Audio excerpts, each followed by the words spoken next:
Au Cameroun, après une élection présidentielle, disons, pour le moins contestée, la véritable confrontation ne s'est pas passée dans la rue. Non, elle a eu lieu à huis clos. D'un côté, on a le gouvernement, et de l'autre, les avocats de la nation. Deux versions d'une même histoire, deux vérités qui s'affrontent. C'est vraiment le cœur de ce qu'on va examiner. On a donc d'un côté le récit officiel de l'État, et de l'autre, celui du barreau du Cameroun, c'est-à-dire l'ordre des avocats. Entre ces deux vérités, il y a un fossé immense qui en dit long sur les fractures du pays.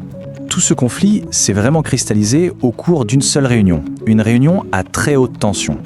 Imaginez, 2 heures à huis clos entre le ministre de l'administration territoriale et le bâtonnier, qui est le chef de l'ordre des avocats.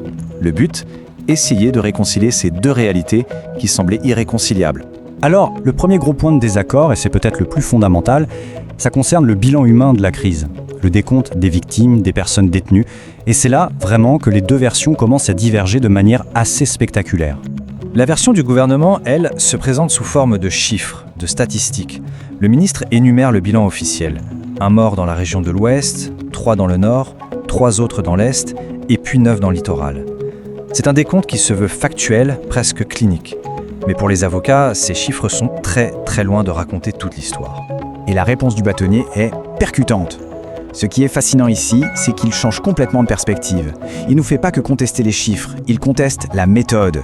Il dit « stop avec les statistiques anonymes ». Il exige une commission d'enquête mixte pour identifier chaque victime par son nom, pour leur rendre leur humanité en somme.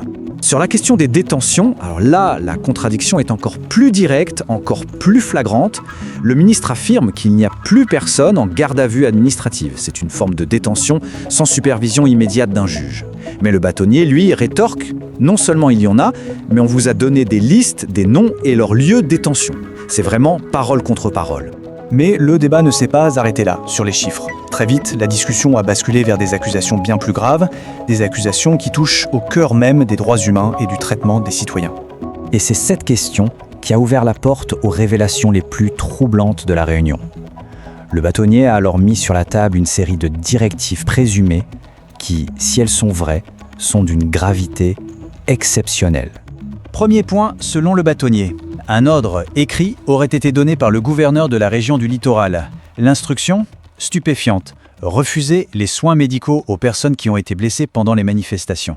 Deuxième directive, attribuée à la même source, la nourriture des détenus.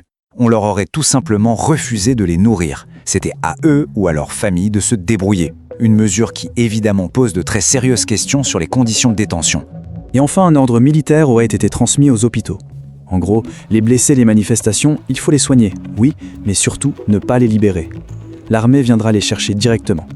D'après le bâtonnier, cette annonce a créé une vague de panique et des blessés se sont enfuis des hôpitaux. Et ces ordres présumés ont eu des conséquences bien réelles sur le terrain. Le bâtonnier a partagé des histoires poignantes. Une veuve qui ne peut pas récupérer le corps de son mari. Une femme blessée par une balle perdue qui se retrouve piégée à l'hôpital par un ordre militaire. Ou encore des avocats qui se voient tout simplement refuser l'accès à leurs propres clients. On arrive ici vraiment au cœur du problème. Ce n'est plus juste une question de chiffres ou de faits, c'est un véritable affrontement philosophique sur le rôle de la loi, sur le rôle de la justice, face à l'autorité de l'État. Du côté du gouvernement, le ton est très dur. Le ministre accuse certains avocats, sans les nommer directement, d'agir comme des hors-la-loi, de défier l'État. C'est une attaque frontale contre toute la profession.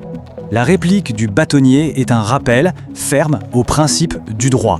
Il invite le ministre à utiliser les voies légales s'il a des plaintes et il affirme ce principe fondamental, personne, absolument personne n'est au-dessus de la loi.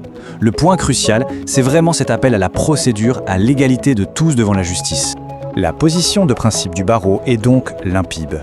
Son rôle, ce n'est pas de soutenir le désordre, mais de se poser en gardien de la loi. Et face à ce qu'il décrit comme une violation massive des droits des citoyens, son devoir, c'est d'exiger le respect des principes fondamentaux, pour tout le monde et dans n'importe quelle circonstance.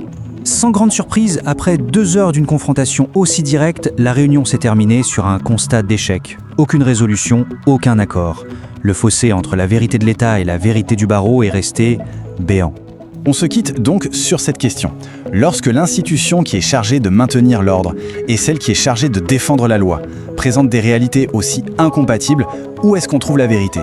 Et surtout, comment est-ce qu'une société peut avancer?